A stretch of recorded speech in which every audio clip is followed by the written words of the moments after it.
Crime stories have fascinated human beings since Cain and Abel. I've spent a lifetime exploring the edges of evil, exploring why people do what they do. I'm Scott Turo. As a criminal lawyer, I have seen the worst of humankind. As a best-selling novelist, I have probed the underbelly of human existence. I've written books that have sold millions of copies. But the story of this case still has to be written. 18-year-old Angie Dodge was raped and murdered. A jury convicted Tab of first-degree murder and rape. Sometimes true crime is more unthinkable than anything I have ever imagined. I don't know what the hell you guys want. I wasn't there. For 13 years, I believed that Chris Tapp was part of my daughter's killing. This is not just a regular case. It's woven in the fabric of every IFPD guy's career that's here. Target vehicle, we'll keep an eye on it. There is one person that killed my daughter. He's going to be coming out. These are the stories that keep me up at night. The cases that are truly stranger than fiction.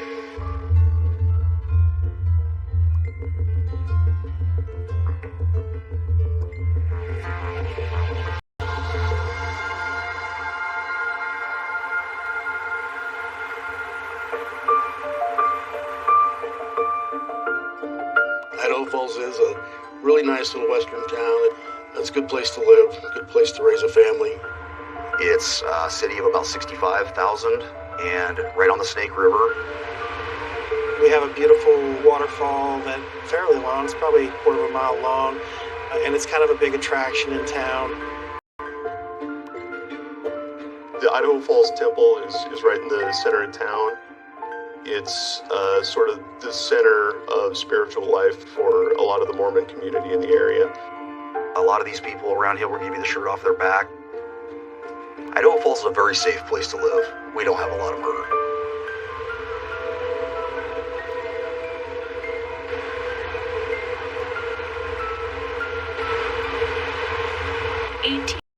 Angie Dodge was raped and murdered. Someone had raped and killed her. Angie's throat was cut In her Idaho Falls apartment. This call came over the radio that body was found and suspicious death. I want you to come and process this crime scene.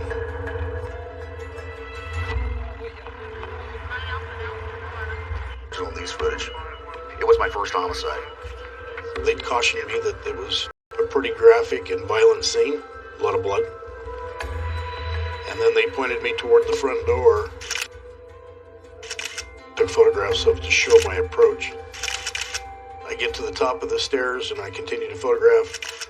So I enter into the largest bedroom, and that's where I was able to see the victim.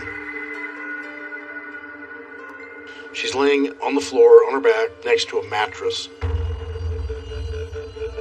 Her sweatpants were pulled down just above knee level. Her clothes are kind of disheveled. She had had a shirt on that was slightly lifted up, and it was exposing one of the cut marks on one of her breasts. I can see that she has some extensive lacerations or incisions, stab wounds, and there is a horrific wound to the throat. There was a lot of blood. There were some blood marks on the wall.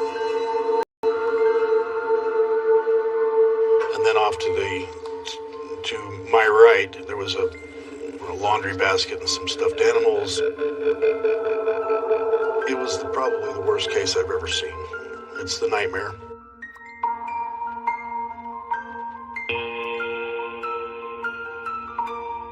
When you have a child that's murdered, life just gets shattered. And there's no way to put the pieces back together.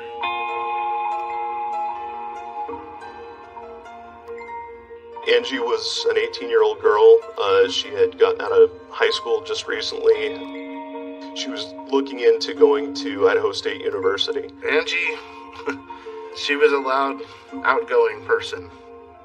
If she had something to say, she said it.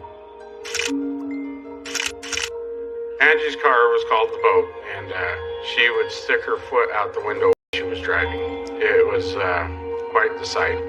It was fun. Angie was the youngest of 4 children. She was not only my baby, but she was my only daughter. She was extremely intelligent. She didn't take no for an answer.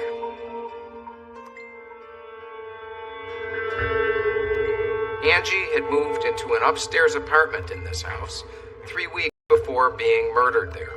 The house was a 2-story single-family dwellings and is converted into apartments. It's an older neighborhood in Idaho Falls. It had seen better days.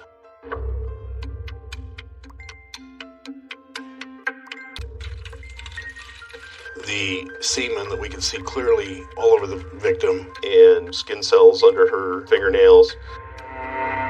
We found one hair that was obviously different. One what we believe was a pubic hair. Some blood sampling, obviously. The killer absolutely left his calling card there. This was my only daughter, and I hope you come forward and make it easy on everyone. Almost every person that they brought in for an interview, they asked them for DNA. We're interviewing all family members, associates, friends of hers. We collected over 100 different DNA samples, and there wasn't any matches. Ultimately, it's 6 months. There's still no killer arrested. When you have a crime like this, violent, horrible, it fills everybody in the community with anxiety. The police feel that pressure to get that crime quickly solved. And then a friend of hers was arrested in Nevada for raping a woman at knife point. Much like the similar circumstances that had happened in Angie's murder. Police take immediate action on this new information. But it's going to be a lead that ends up destroying innocent lives.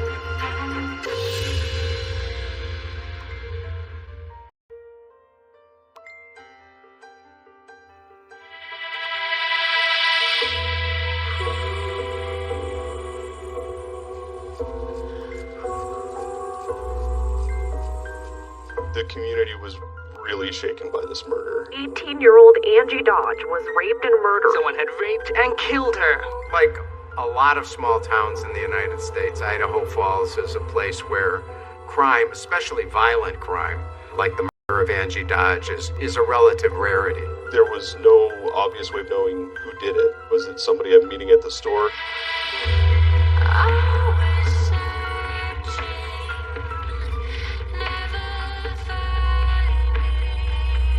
Who in their right mind would want to kill someone so pleasant, someone so joyful, perfect for life?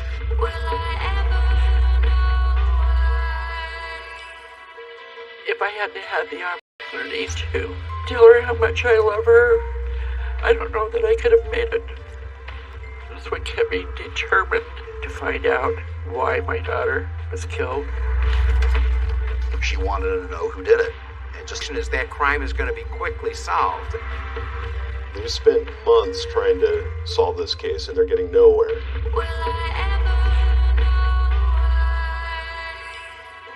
A frightened public demanding results in the aftermath of a ghastly crime also places predictable pressures on police, which can sometimes lead to questionable conduct. 7 months after the murder, police get a tip. A friend of Angie Dodge named Benjamin Hobbs was arrested in Nevada for raping a woman at knife point. much like the similar circumstances that had happened in Angie's murder. It's not unreasonable for the cops to say this is a hot lead. This is probably our guy. Ben Hobbs is the guy who killed Angie Dodge. He was a very strong suspect. Ben Hobbs is not simply somebody who knew Angie Dodge. He was actually in the funeral party, carrying flowers. It's not unusual for a killer who takes a certain amount of pleasure in the crime to be at the funeral. So this seems to be another telltale sign that maybe Ben Hobbs is the right guy. The police drive down to Ely, Nevada. to interview Ben Hobbs about the murder. Ben Hobbs becomes their #1 suspect. I have nothing to do with the murder of Angie Dodge. Was she raped tonight? She's killed? Tell me, was she raped? I don't know. That's why I'm asking you, because if she was, my DNA will prove my innocence right there. The police get his DNA. They go back to Idaho Falls and begin looking at Ben Hobbs' circle of friends.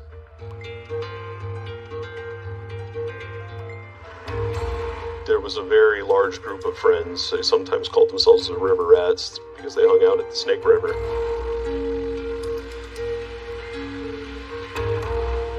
The riverboat docks was a hangout for a lot of different groups of people. And Angie was a social butterfly, so she would be in all the groups. We all dorks back in the day. You know, we all had good times. Hooky bobbing and water fights. They bring in Chris Tapp, who was a close friend of Ben Hobbs. Chris had been a high school dropout for a couple of years. He's couch surfing from place to place. He smokes weed a lot, doesn't really work a lot. I appreciate you coming down. I want to pick your brain for a bit. They started asking Chris about Ben Hobbs. What about him? Don't know. If I knew, I'd tell you. One of the lead detectives at high school that Chris Tapp was going to. So Chris trusts him. You know me. I'm not going to screw with you. I think you can trust me. Chris Tapp was brought in a number of times for different interviews and polygraph examinations. I wasn't there. I know I wasn't. Chris gets an attorney. He denies any role in the crime. I wasn't scared. I wasn't even down the stairs. I wasn't nowhere around. Police begin a series of interrogations and polygraphs that will last for nearly 60 hours. You're screwing with me now. And then he begins to change his story. The impression I got from you is you're like downstairs waiting for him. Maybe I was there. I just don't know. Now the police have reason to be suspicious. There's a saying in the law, false in one thing, false in all. Somebody who's changing his story is hiding something even bigger. Really your part. Who's with you? Ben. Chris Tapp disclosed that he and Ben Hobbs were involved, but neither Hobbs nor Tapp DNA profile matched the CODIS profile. Hobbs' DNA doesn't match, Chris Tapp's DNA doesn't match. So they're looking for a third person. The mysterious third person who must have been the person who sexually violated Angie Dodge. There's definitely another person involved that you have not told us about. Okay, the evidence is borne that out. Who's the third person? Tell me the other person was there so we can get it clear. Maybe Jerry was.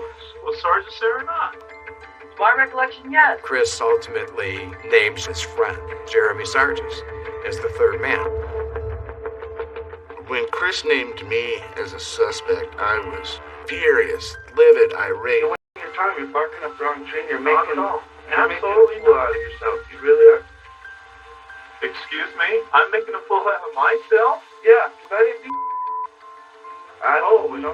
I'm making a fool out of myself? I think you better stand up and look in the flipping mirror, bud. The first thing in the Miranda rights. You have the right to remain silent. Seems like it's pretty important. You just shut your mouth. Jeremy Sargis' DNA also comes back as not being the person who killed Angie Dodge. And he has an alibi. Police drop Jeremy as a suspect. Now we're finding out the sergeant probably wasn't there, and that you were screwing with us. I'm not screwing with you. To watch the evolution of what Chris Tapp says from one session to the next is really disturbing. I wasn't there. Maybe I was there. I know I'm there. How many times did you cut her? Just one. He ultimately says, I'm the guy who cut her on the breast. Hobbs nor Sargis, but they now have a confession from Chris Tapp. In February of 1997, Chris Tapp was charged with the rape and murder of Angie Dodge. He was taken into custody. The day that they took my baby's life, they took my life. There will be justice. But there's still a major gap in their case. They still don't know who the mystery man is who left the DNA at the crime scene.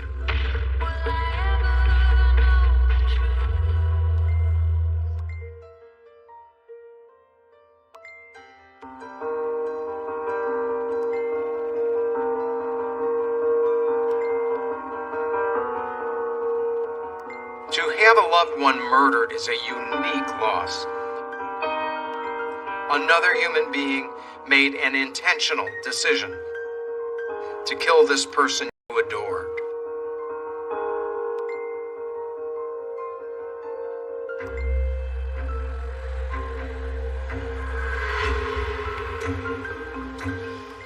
As this trial begins, it's just certainly unlike anything in the life of a small town. There's palpable tension on both sides. Everybody is on high alert to find out the ultimate question. Did he do it? On February 3rd, 1997, Chris Tapp is charged with first-degree murder with an enhancement for using a deadly weapon and rape. Chris confessed to being at the scene with Ben Hobbs and this other person. Ben Hobbs is never charged because he didn't confess to the crime and his DNA didn't match. It's not Jeremy Sargis's DNA either. Chris Tappan's the only one left holding the bag. There will be justice. And going into the trial, it's reliving it. The horror. It's awful.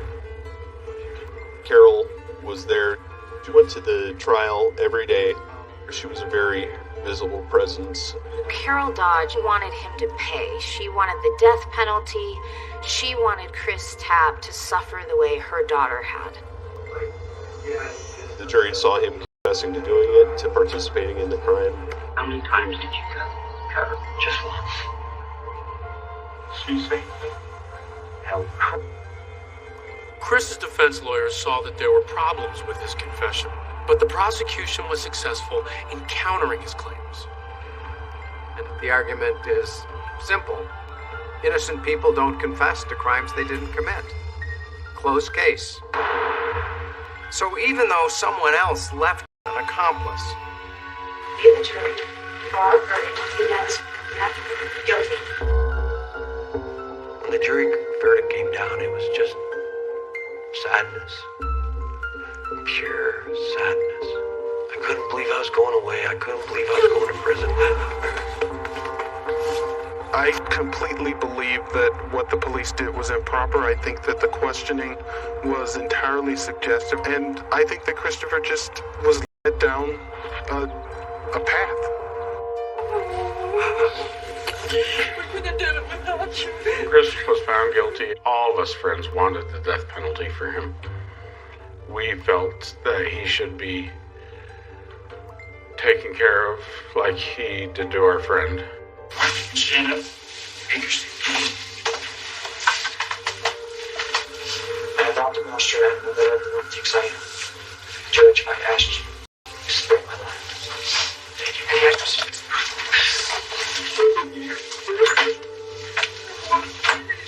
How dare he ask to spare his life with Angie back for hers? How dare he? How dare he?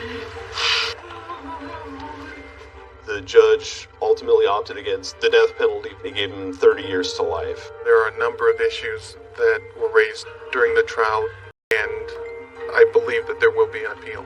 Ted, do you have any questions about the sentence I just imposed? Merry Christmas. The family was very upset that he didn't get either the death penalty or life without parole. And I came down here and I did everything I could to go. Doesn't anybody understand what's going on in this town? Won't anybody wake up? This town needs to wake up. Take your blinders off, for hell's sakes. even though Chris Tapp was now in prison, Carol wasn't satisfied. There was still the mystery of who left the DNA at the crime scene and delivered Angie's fatal wounds. We still needed to find that other person. But nothing happened. Nothing came up. No evidence came forward. Carol Dodge is not happy that her daughter's actual killer has not been identified. So she decides she needs to investigate it herself. Carol Dodge is a force of nature. Force of nature. She is a formidable figure, fierce, determined. I don't think Carol knows what rest means. She wants answers. She's cajoling the police, saying, come on, you've got to... Over and over again, she would barge into the chief's office. And I say, what's happening today? IFPD got so tired of me. I say, I'm going out to the streets tonight. I literally went to the streets. I kept going back and forth. And I kept reading all of the documents and the different reports that I had accumulated. She's driving around late at night, putting her own life at risk. Somebody pulled a gun on her once. She's surveilling people. She's questioning drug dealers. I lived out on the streets. I'd go home 3 or 4 or 5 o'clock in the morning. She followed me a few times, let me know that she knew I had something to do with it, and I was going down, and it was sad to see her, to see a mom in that so much pain. She did that for 20 years, basically. She is not going to let Angie's case go cold. The turning point comes when Carol decides that she's going to study Chris Tapp's interrogation tapes, all 60 hours of them. She is convinced that she will notice something that the cops never noticed. She's looking through them, trying to see if she can find more information about who killed her daughter. Did anything know about this? I would say, I do not know. And over time, I don't know what the hell you guys want. she realizes that he really doesn't know much about the crime. Where is cigarette in the living room? She was killed in the bedroom. Chris Tapp's not there. I wasn't there. But the big question is, if Chris wasn't there, why would someone confess to a crime they didn't commit?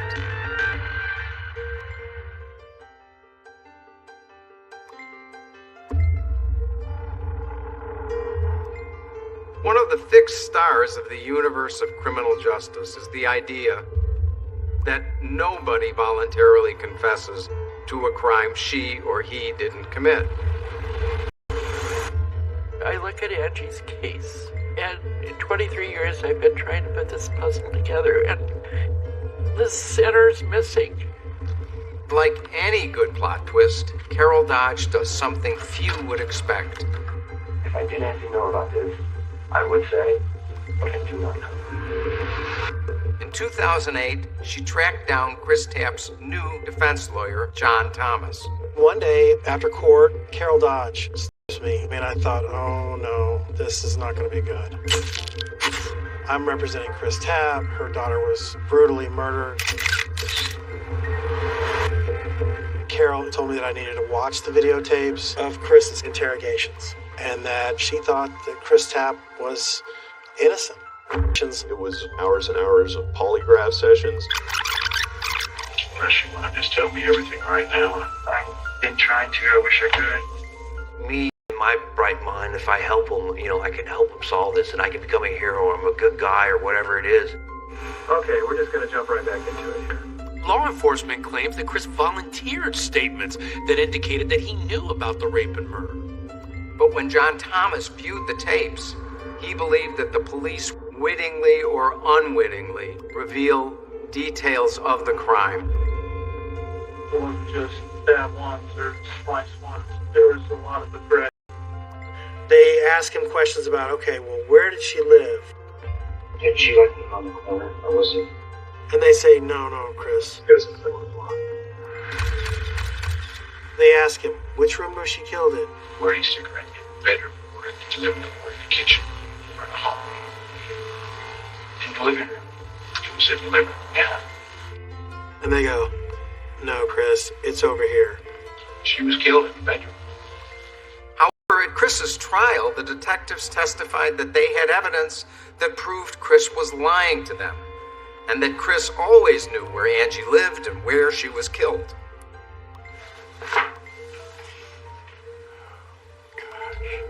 Separately, Carol Dodge, along with John Thomas, reached out to an expert in wrongful convictions to review the interrogation tapes. Honestly, I just don't know. I do. Yes, you do. This was the first time that a victim's mother called me and said, I've got real concerns that the man who killed my daughter is innocent. Drizzen created a report that would later be used in Chris Tapp's appeals. You're an accessory. It's the polygrapher that suggests to Chris he could get the gas chamber for his role in this crime. They get life imprisonment for the gas chamber. It's clearly the kind of threat that can lead people to give false confessions. The Innocence Project, an advocacy group for the wrongfully convicted, also joined Chris Tapp's defense team. I think that people would be shocked to know that the police can lie to you. The police can say that they have evidence in the case that actually doesn't exist. No doubt in my mind right now. You gave me blood. Although police tactics like these are legal, Drizzen argued in his report that detectives took them too far. In my opinion, the polygrapher wasn't there to test the accuracy of Chris Tapp's stories on the lie detector. The charge you're telling me is saying to me you were there. He was there to change his story to meet their evolving theory.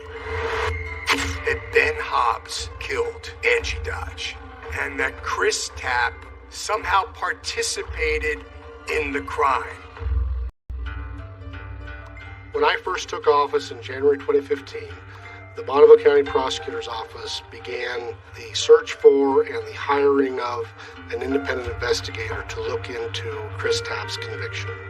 It became pretty clear that a lot of the information that Tapp had was provided to him by law enforcement, and there were concerns by our investigator regarding statements made by the polygrapher during the polygraph examinations that were coercive in nature. However, the independent investigation concluded that Tapp was present when Angie was attacked and stabbed, but cast doubt on his confession regarding his personal involvement in her death. Drizzen believes that Chris looked guilty because of the psychological tactics that he says detectives used. I mean, that's my thing. If I was there, I'd remember it, wouldn't I? One thing that interrogators often do is they attack a suspect's confidence in their own memory. I wasn't there. Wait, I think you're telling it to me. Like, I was there. The police told me a few times that if there was something that horrific, you would definitely hide it and it'd go in your subconscious. It's just like me. Some of the real stuff that we see out on the streets, my mind shuts down on me because I don't want to remember. I started second guessing myself during all this. I started to not believe it myself or who I was. I don't know, because right now, everything I've been saying, what I think is right in my head, it's been wrong. It causes a crisis of confidence in the suspect. The suspect doesn't know whether those memories are real or they are imagined. You can feel the stress on him, and it's really hard to watch. You were there, you're the one that held her down, but Ben asked you to try to help. Is that correct? Yes. I believe this confession was coerced, and in my opinion, with sophisticated interrogation techniques, any one of us could find ourselves confessing to a murder we didn't commit. She saying Help. You heard her say help? Okay. I just didn't do nothing, I promise. You think you're doing the right thing and you just want to help them? I was so scared and I just kept trying to do whatever they wanted. I kept trying to answer their questions. I wanted to go home. When a jury hears a defendant saying there, it is extraordinarily hard for juries to understand that somebody would confess to a crime that they didn't commit. I can say, I think without any equivocation, that had Mr. Tapp not confessed, there would have been no conviction in this case. Two of the detectives who were involved claim that they never gave Chris any information, that all of the incriminating details that he came up with, he had simply volunteered. How much will he serve before he's eligible for parole? It will certainly be at least 30 years, so it will still be a very, very long time. We reached out to the original detectives on this case, who have since retired, but they didn't respond. Ultimately, the prosecutor issued his own report in 2016. He determined that the statements Tapp's attorneys said were coerced were similar to statements Chris made to acquaintances. The question for me was whether there was new, clear and convincing evidence of innocence. There simply was not. Carol Dodge is looking at what the jury never saw. She is seeing the fullness of this interrogation. She realized that Chris Tapp didn't know anything about this crime, that he'd been wrongfully convicted, and that whoever killed her daughter, he was still out there. There is one person that killed my daughter. That's what the DNA shows.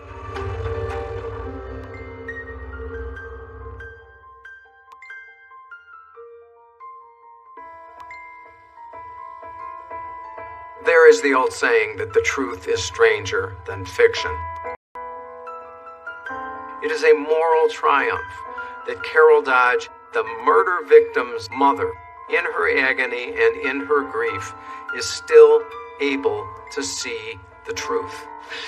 Carol goes from being in a courtroom wanting the death penalty for Chris to being in the courtroom trying to prove his innocence.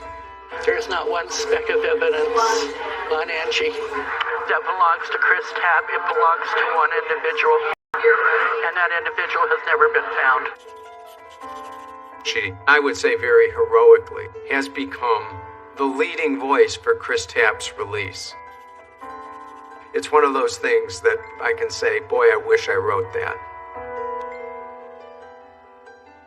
Chris has also evolved from suspected murderer to possible victim. He's now a 44-year-old man. Life in prison was tough on Chris. He was very angry for a lot of years. The violence and the stuff that you see while you're in there, it changes you. It makes you something that you're not. You lose yourself. And especially for someone in my position, being in there for something you didn't do, and I had such a hatred for that. We filed 5 petitions for post-conviction relief, and they were all always struck down, struck down, struck down. We just kept losing. You get hope, and then you lose hope, and then it destroys you, a little bit every time, and it becomes worse. 19 years after the murder, there's a new prosecutor in Bonneville County. In 2017, the question for me was whether there was new, clear and convincing evidence of innocence. There simply was not. We had concerns about the confession. I had some concerns about the level of sentence as it related to Tapp's admitted involvement. Based on his concerns, he and Tapp's defense team agree on a deal. The rape charge is completely vacated, so he's no longer a sex offender, but the murder charge would stay in place. We walk out, the doors in the front here, with our head held high. Victory! Carol was there. She was holding my hand. She was happy that I was out. Oh, it's just a day of celebration. Right, Chris? Yes, ma'am. I still have a murder conviction standing right now as we speak. It limits my job opportunities. It limits a lot of things in this world. He remains a convicted murderer in the eyes of the community, but he is also a free man. I want the full exoneration. I want to be able to have that conviction expunged. Ultimately, Carol Dodge and I decide, hey, we're going to continue pursuing this. We need to find the killer. If we find the killer, they'll have no choice but to exonerate Chris. And for the person who did kill Angie Dodge, there's a bounty on your head. 20 years after Angie's murder, all of the main actors in the interrogation of Chris Tapp, they've all left the police department. New investigators have come onto the case, and they are ready to take a fresh approach to the crime. The new group of investigators were not involved with the interrogation of Chris Tapp. I got promoted to captain in October of 17, and I took over the case. We were still trying to search for whoever this person was, but we have just taken every street to the end, and there's nothing else to follow up on. Genetic genealogy can be determined from the DNA that was left at the crime scene, and the tireless Carol Dodge, aware of all this, reaches out to a world-renowned genetic genealogist named C.C. Moore, and The Idaho Falls Police also join in this effort.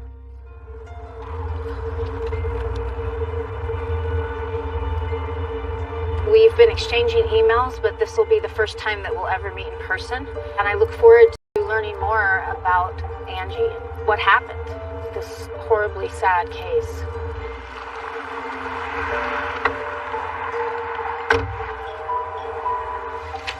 Hi! Cece. Hi. It's so good to meet you. Nice to meet you too. I'm excited to see you. Really, it's such a pleasure to meet you. I can see Angie in your face. Sorry. When you have a child that's murdered, life just gets shattered. And there's no way to put the pieces back together. I wanted to hear a little bit about Angie, what you could tell me about her. She was not only my baby, but she was my only daughter. She really went through some hard times when she was younger because she was big for her age. Yeah, was she 5'11" or 6 foot? Mm-hmm. And so she was bullied. And so when she would see other people being bullied or being messed with, she would get right in the person's face and say, "You leave them alone." Okay, we're going to turn right here, left. Man, this is beautiful. Look at the light. I grew up out here. You did, so you're a native. Yes. My mom and dad were really poor, and my mother raised 5 girls with no bathroom. What? We had an outhouse. Oh, my. So is this her block? Yes. Okay, this is it. Here, this was, the backyard, and there was a chain link fence.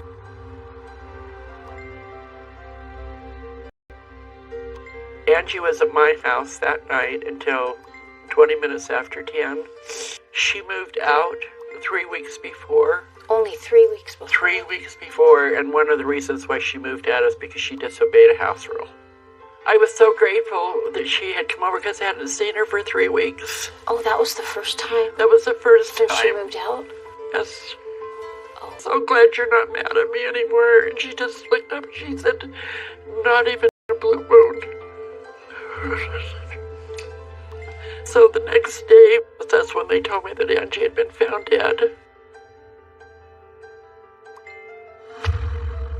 Poor Carol had been trying to find her daughter's killer for 22 years. There is one person that killed my daughter. That's what the DNA shows. So Carol is not going to give up, and I want to be the one to help her. One of the fortunate things in this case is that police preserve the evidence in a basement evidence storage room.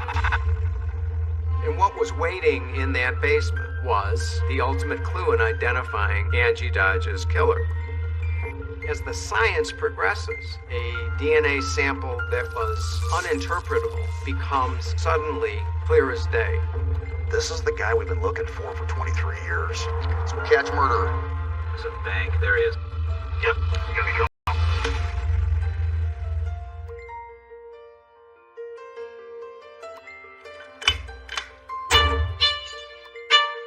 Let me remind you, there was a real crime.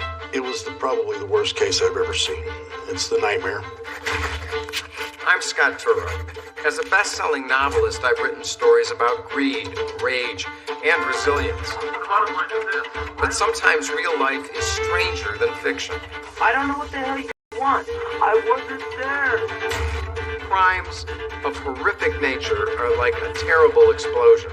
And I just know she was so scared. I want to be the one to help her. DNA detective C.C. Moore. A supernova obliterating lives and remaking them in a way no one could imagine. I had never been in a situation where there were such high stakes. And this is it. Oh yeah, guys, let's do this. Let's go catch murderer. Here he comes. Yep. We've got him. Wow. It was a miracle. These are the stories that keep me up at night. The cases that are truly stranger than fiction.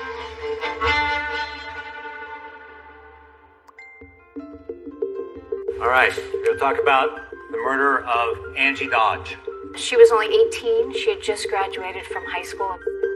So when I started working with Parabon, one of the very first cases I ever asked them about, maybe the first case, was the Angie Dodge murder case. She was stabbed. I wanted to find this mystery man who left his DNA behind at the scene of her daughter's murder. There was semen present. Okay. And so the attacker did leave behind biological material. Christopher Conley Tapp served 20 years in prison until he was recently released. When we began doing genetic genealogy, Cece was very eager for us to reach out to Idaho Falls and see if they would allow us to do kinship analysis for them. Over the past decade, genetic genealogy has exploded onto the scene. I mean, think about this. People are able to spit into a tube and discover their family roots. C.C. Moore began using genetic genealogy to help people who were adopted find their biological parents. I love you. I love you too. How are you? Good, how are you? Give it up for Seymour. She received international recognition for her techniques. And so some very forward-thinking law enforcement officials thought, could we, instead of submitting the DNA of an adoptee looking for their unknown birth parent, submit the DNA of an unknown suspect in a cold case and use the genetic genealogy techniques to determine their identity? And I knew the answer to that question was yes. In October of 17, I took over the case.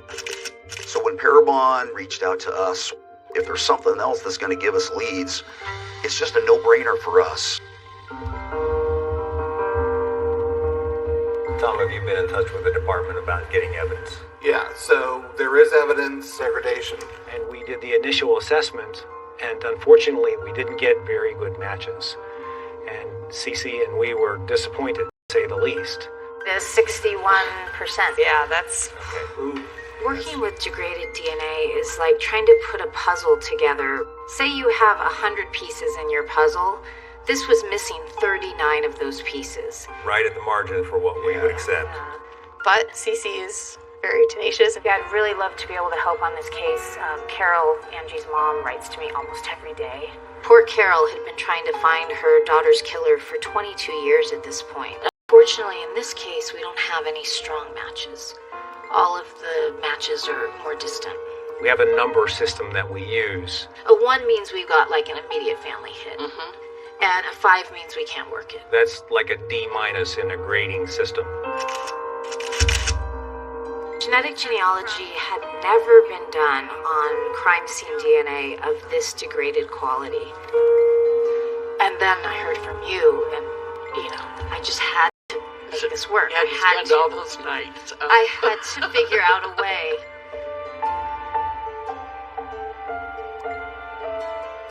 I decided to go back and take a deeper look at the genetic genealogy results. How do we know which line to look at?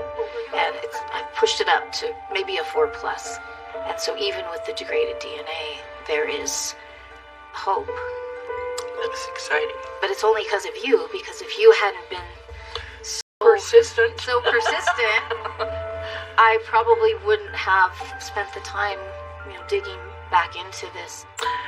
I just want to know. And I just know she was so scared. Give you a hug.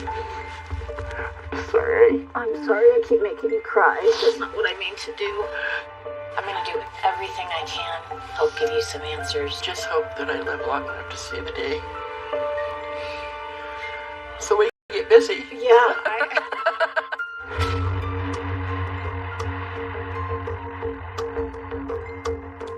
So the first thing I did was get a list of matches. People who shared DNA with the unknown suspect. Match number 1. This might be a second cousin once removed or a third cousin-ish with the suspect.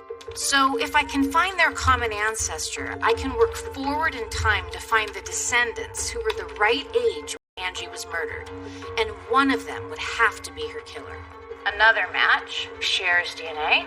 Their mother, her father, I started building their family trees and building genetic networks to find a common ancestor.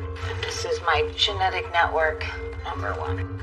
And then I built some trees of other people who shared DNA with the suspect, but did not share DNA with the earlier matches. So that would be my genetic network number 2.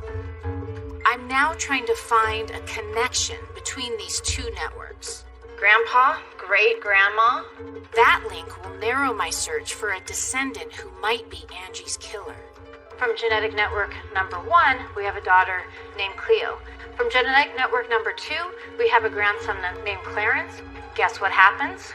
They marry. Our suspect has to be a descendant of this marriage through a son. But guess what? They have 5 sons. It has to be someone that was old enough and young enough in 1996. So both their grandsons and great-grandsons could be our suspect. We're down to 6 possible males that could be Angie's killer. 5 of the 6 males lived over 1,000 miles away, but one of them lived in Idaho.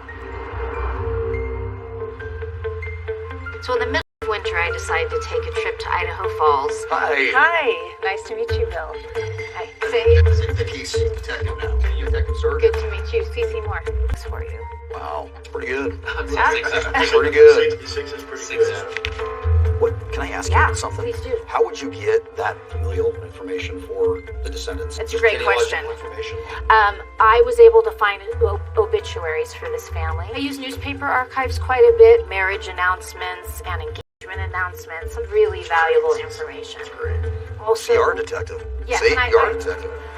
It was not only the first big lead, but really just about the only lead. Now, this 5th son is most interesting to me because they moved to Idaho. Even though it wasn't Idaho Falls, it was a lot closer than everybody else was. That just puts the onus for us to do our job. We're not just going off of the information we get from you. We're going to have to do the rest of the Traditional police work. You're not going to have all these 6 guys. So that means you all have a job to do. You always have a job to do, but you really have a job to do. Okay, I'm back to eyes on the trooper. Just lost visual on him. We're trying to catch him. And you guys are going to have to work for this one.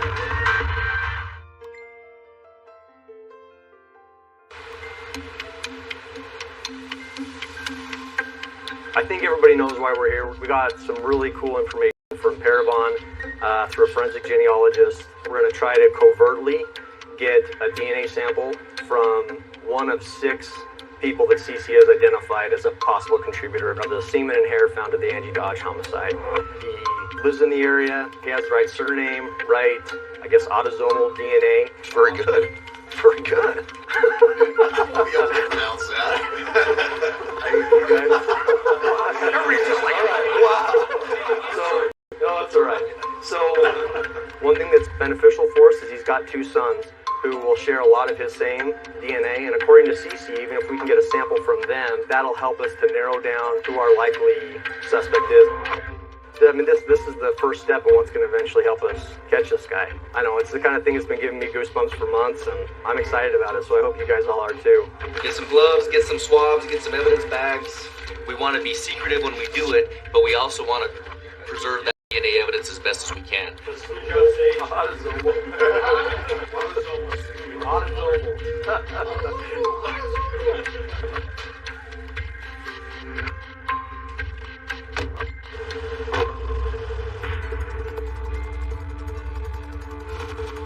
One of the 6 names that CC had identified lived near a city that was about 2.5 hours away from where we are.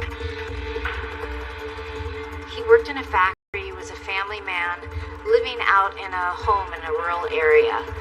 Can't always tell who is capable of such violence.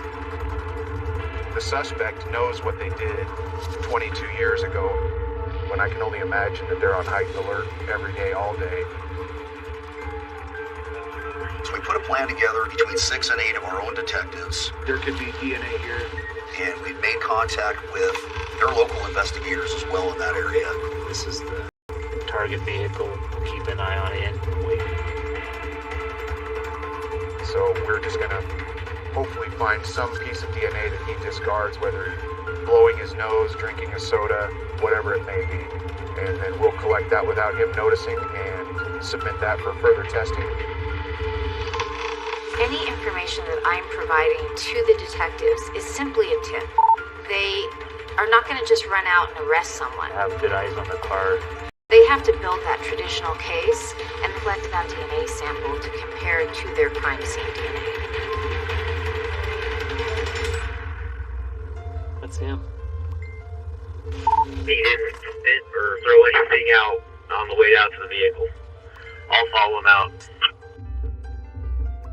It was really hard to surveil him because his house was in a really remote location where it was mainly rural farm country. Doesn't look like there's a really good spot to actually watch the house itself, so we're gonna have to find out. Somebody's gonna have to get an eye. And so to have surveillance vehicles around just stuck out like a sore thumb. Hey, Bill, I'm going to take a parallel road.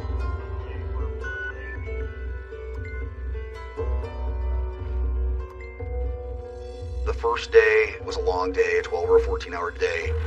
Here at the house, there has been really no movement, so hopefully we'll have better luck tomorrow and be able to get that DNA sample. Second day, we split half of the team on the son and half the team on the father.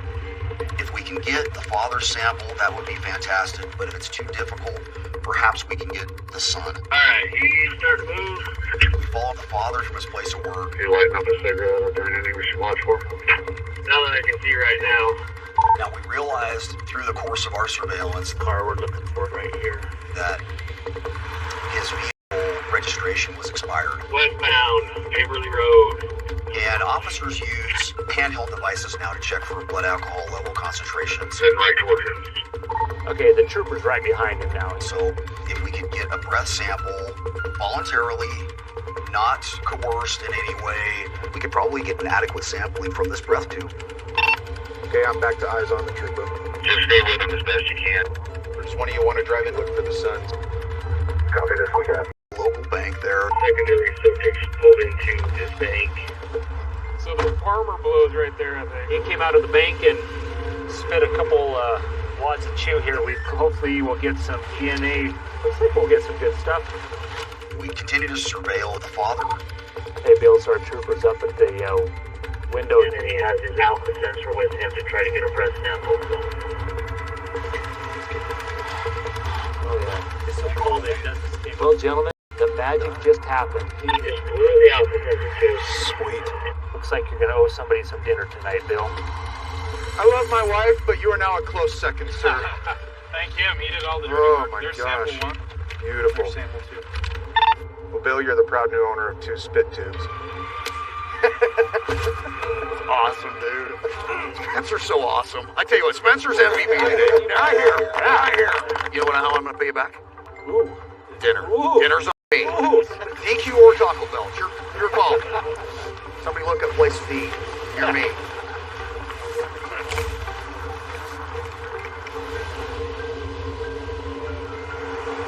So I'm really excited that they've been successful in getting this DNA. I was still on pins and needles waiting for those results to come in. Yeah. But when the results came back, it was a total shock.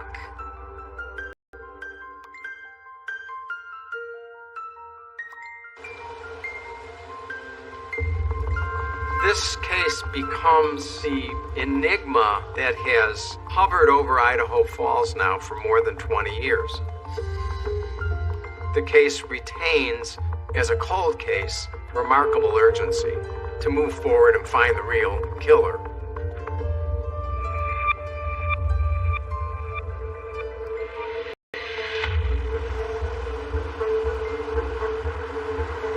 So I'm really excited that they've been successful in getting this DNA. I can't wait to get the results. We sent those samples in. We're just waiting to get the details back from Cece. The genetic genealogy had led to just these 6 cousins. But when the results came back, it seemed to eliminate all of them. And then it felt like the rug was pulled out from under. The thought crossed my mind that, great, we're done.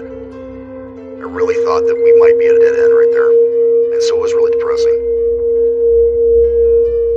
It was a total shock. I just couldn't figure out what had gone wrong. Never before had genetic genealogy given me the wrong answer. I was failing Carol and having to tell her that I couldn't identify him.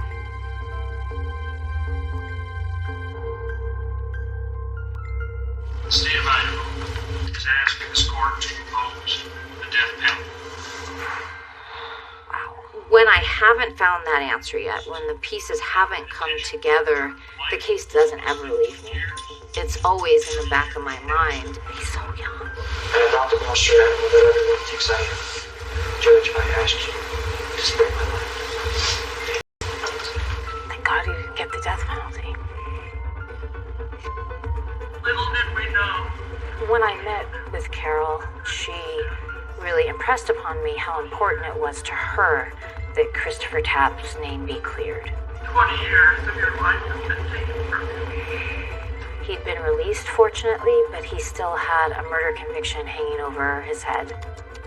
I had never been in a situation where there was such high stakes. I had to figure out what had gone wrong. I couldn't walk away from this and say, oh well, wasn't one of the 6, I'm done, nothing more I can do here. I knew I could not fail Carol, and Chris needs for the true killer to be found so he can be exonerated.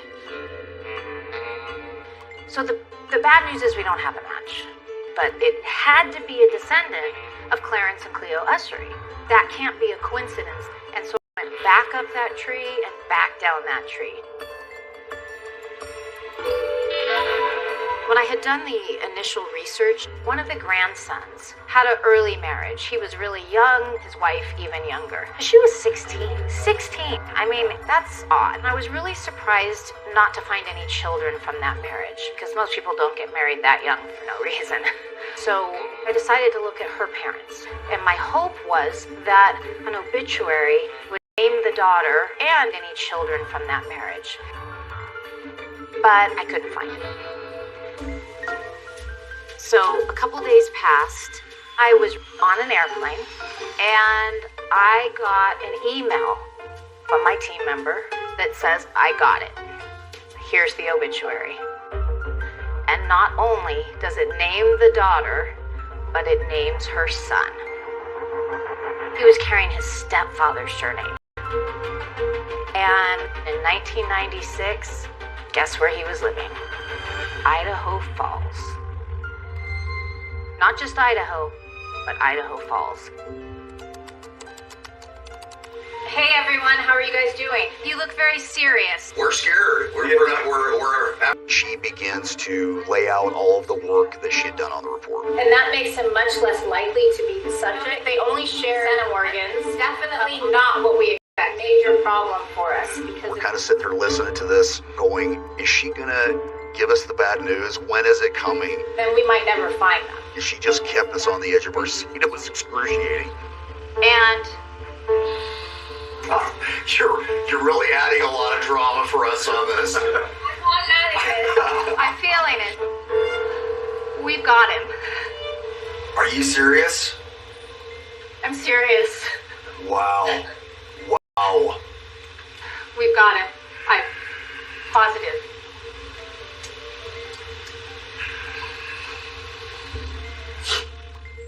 It was really emotional. It was a really emotional call. Now, we don't take anything for granted at this point, and we have to confirm all this information. But to have a lead like that after 23, 24 years, huge is probably an understatement. His name was Brian Drips. Brian L. Drips. At the time of the crime, he was 30 years old. It was just a few days before his 31st birthday. He was going through a divorce. He had a child being born. Drips had only had some minor issues. There was a couple of misdemeanors on his record. He was a concealed weapon permit holder at one point. Through our investigation, we find out that he actually was in Idaho Falls at the time. Not just Idaho Falls, but right across the street from her house.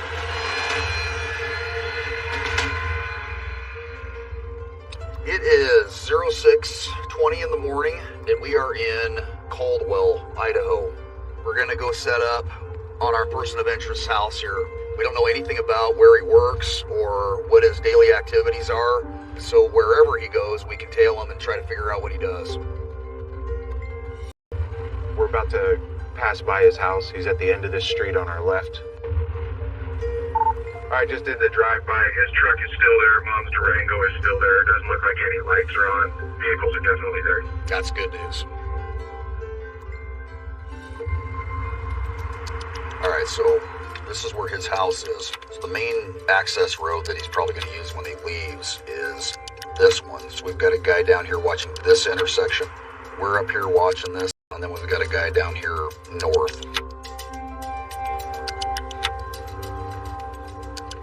This guy potentially dangerous. Yeah, we're not, I mean, it's something we got to keep in the back. This is the most significant crime you can have out there, and if he gets desperate, then you never know what could happen here. So we got to be careful. It's just a waiting game now. We could be sitting here for 2 minutes up to 12 hours. This is torturous. Just watching one intersection for one car, and then you start thinking to yourself, like, how often do I leave my house if it's my day off? We've been going for 5.5, almost 6 hours. Just waiting. Okay, it is our target. He is southbound. And he was smoking a cigarette that he had hanging out the window. Man, this is it. This could be great. We have somebody close enough to watch if that butt comes out. So, our subject is a couple cars ahead of us. I'm trying to get there. We've got a UC guy right behind him. Southbound Midway. He's got eyes on him, and those cigarette butts are like... It's the same route that he took last night. They're like DNA traps. It'd be perfect for collecting a sample. Southbound there. I think I'm behind Sage. Sage, you just going through the construction now? Affirm. I'm right behind Spencer. Cigarettes on the ground right at the rumble strip. Right there, Sage. Right just past the lettering. Where is it? He said it's right past the rumble strip. Dude, I'm looking for smoke. I don't see it. I can smell it. Oh, hey, Sage. There's one here. I don't know if it's it, though. Does it look fresh? There's a bunch of cigarette butts. Oh, back here? It's going to be on your side, right, if he tossed it that way? Yeah, there's a couple over here. That one's beat to hell. They're all over, dude. We could have picked up 100 and sampled them, and we might not have got the one. It's crapshoot. It's crapshoot. And there's butts all over the place. Doggone it.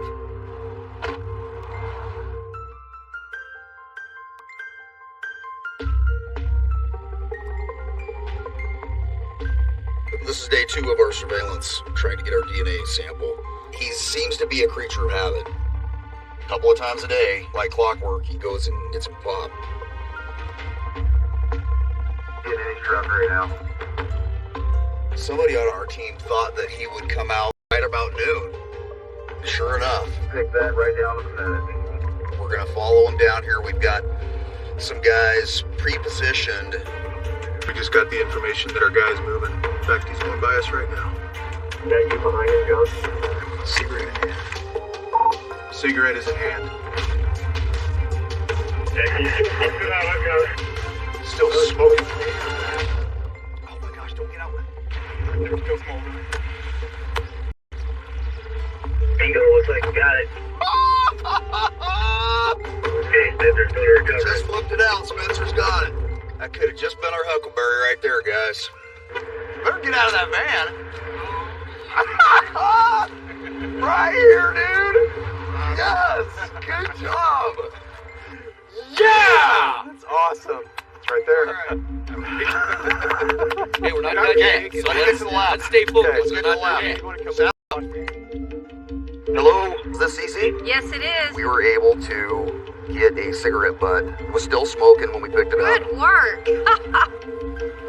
Hey, Cindy. Hi, how are you? Very well, thank you. I'm here to drop off this sample. If you guys could work your forensic magic and compare it against our unknown sample. Absolutely, we can do that. Woohoo!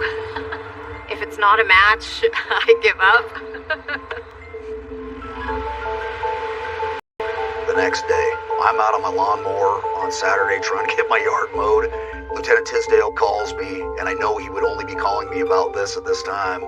And you're probably ready for some results. I am. Well, I think before we get to that, we should go back and talk about some things in more detail. Yeah, thanks. Thanks, Captain. I get what you're doing. So, our guy, Brian L. Drips, is the match to the crime scene semen that was left. It was a huge relief. We've got our match. It was huge. That's probably where it set in the most with me. Man, this is the guy. This is the guy we've been looking for 23 years. So how does it feel? Nice. Unbelievable. And now we're in game face mode, figuring out what we need to do for the rest of the investigation.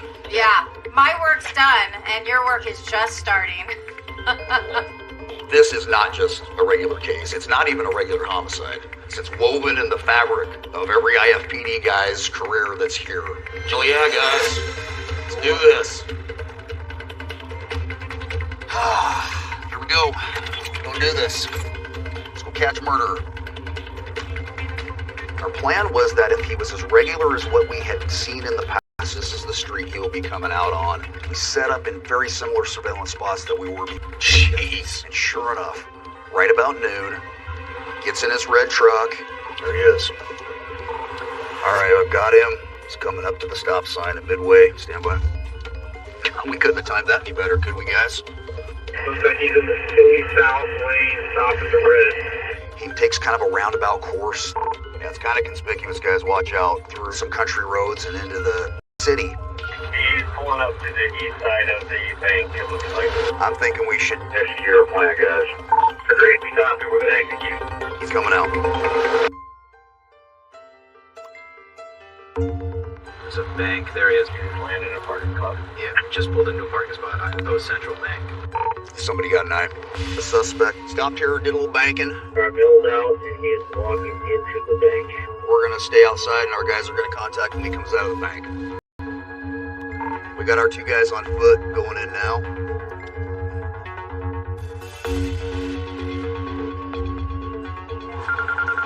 What up, brother? Just standing at the main desk right now. So. Copy that. We got John and Sage are in position, just so you know.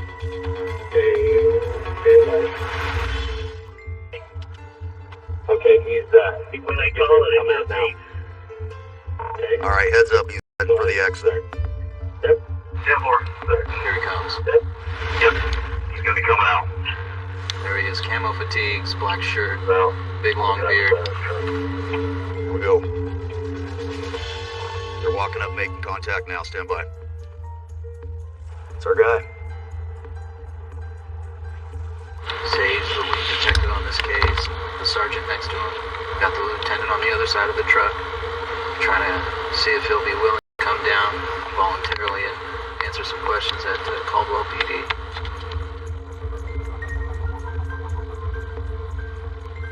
I think he's agreeing to go with them.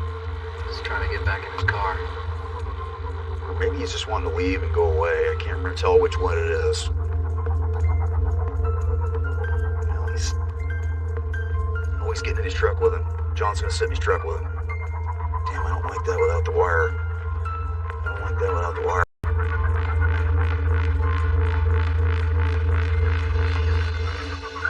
He was not having us drive his vehicle or do anything like that. John's hopped in with him. He's comfortable, and we'll be immediately behind him, following him home. He arrives at home, gets his dog out, hugs his mother, and goes back to the Caldwell Police Department for our interview. Department's interview rooms denied any involvement right off the get-go. This interview went for about 5.5 hours-ish. And They told him, we have your DNA. He still really didn't want to admit anything, but wanted to take a smoke break. And then when he came back in, he kind of slumps a little bit. He was silent for a couple of minutes, and then he just said, I did it. I raped her. And apparently I killed her. He told us that he had gone over there with the intention to rape Angie, but not kill her.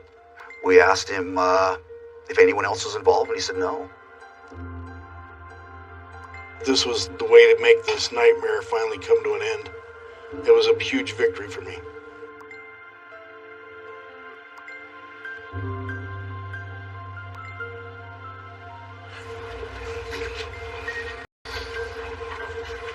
Hey, lady. Want to say hi? Yep. How you doing? It's good to see you. Oh.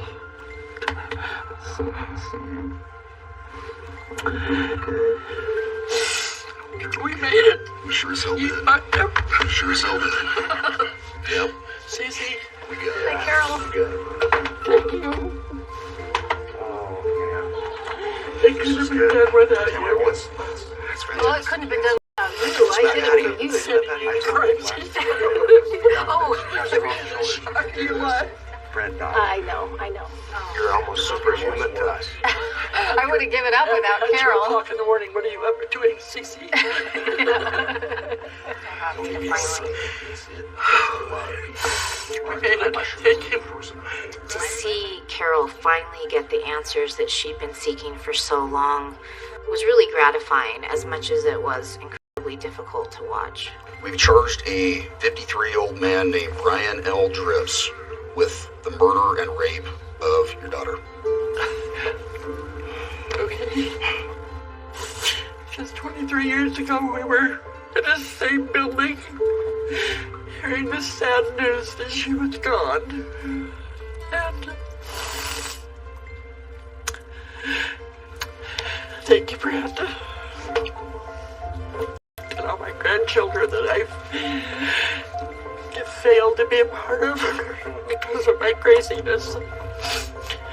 But it took craziness to get where we are at today. There will be a constant theme as the police department talks today, and that theme is Carol. And I know Captain Squire's report is heart and soul to it because of Carol Dodge. It was surreal for me.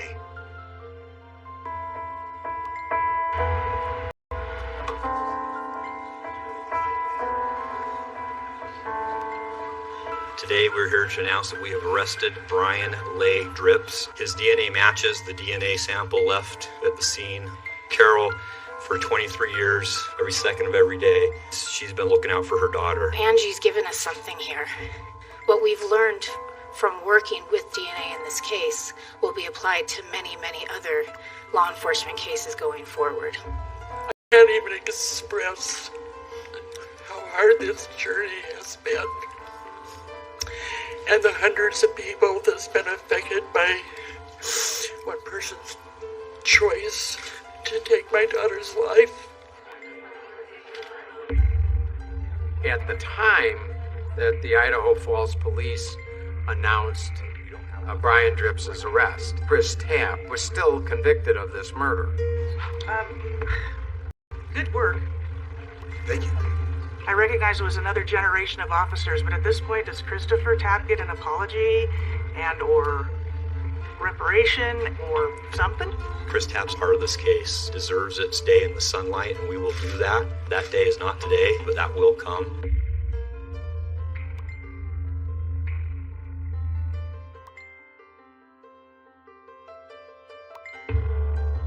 Our justice system, lumbering, often blind, still does its best to make order out of our disordered existence. The saying is that justice delayed is justice denied. But that is not true in this case. After too many years and too many mistakes, Carol was finally going to get justice for Angie.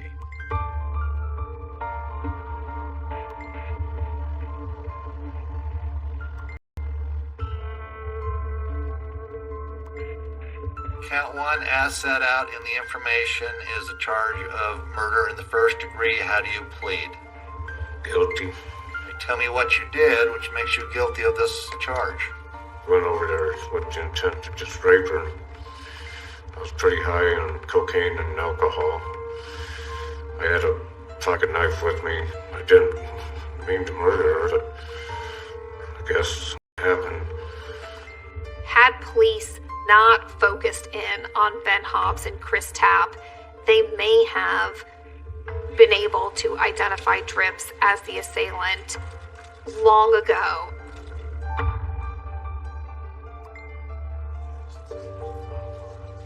And a half and really focus on the last 6 months.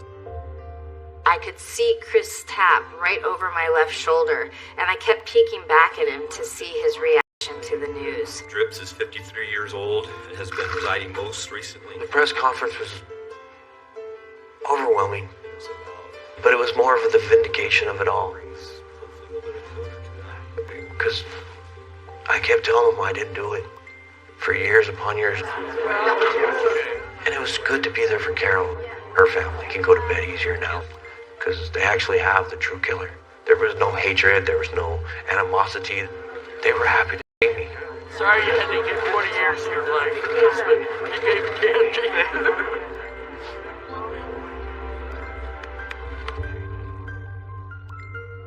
When Chris walked out of prison, he was not exonerated. He was still a convicted murderer. And so while he was physically free, he was not mentally free. I was in that courtroom. It was a miracle to finally see Chris Tapp be exonerated. State's motion to dismiss both the rape conviction and the murder conviction on the basis of actual innocence of Mr. Tapp. This was a community reckoning, and it just really felt like a restorative moment. I'm just going to enjoy it every day, living the life that I should have been living for the last 22 and a half years.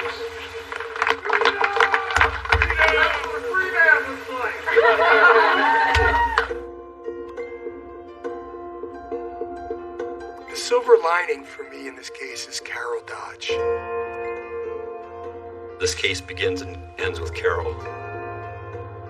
Without Carol Dodge, Angie Dodge's murder would have gone off into the annals of boxes upon boxes in some basement somewhere. She is the person that you would want fighting and advocating for you in any context. Her fighting for me to help get released is the reason why I'm home today. Her quest for justice ought to give us hope about what human beings are capable of. She renews my faith in humanity and in the capacity to forgive. I love all of you dearly. Only in the mystery novel are we delivered final and unquestionable solutions. Deliver. Our lives are often far messier than that. But if we cannot find the truth, what is our hope for justice?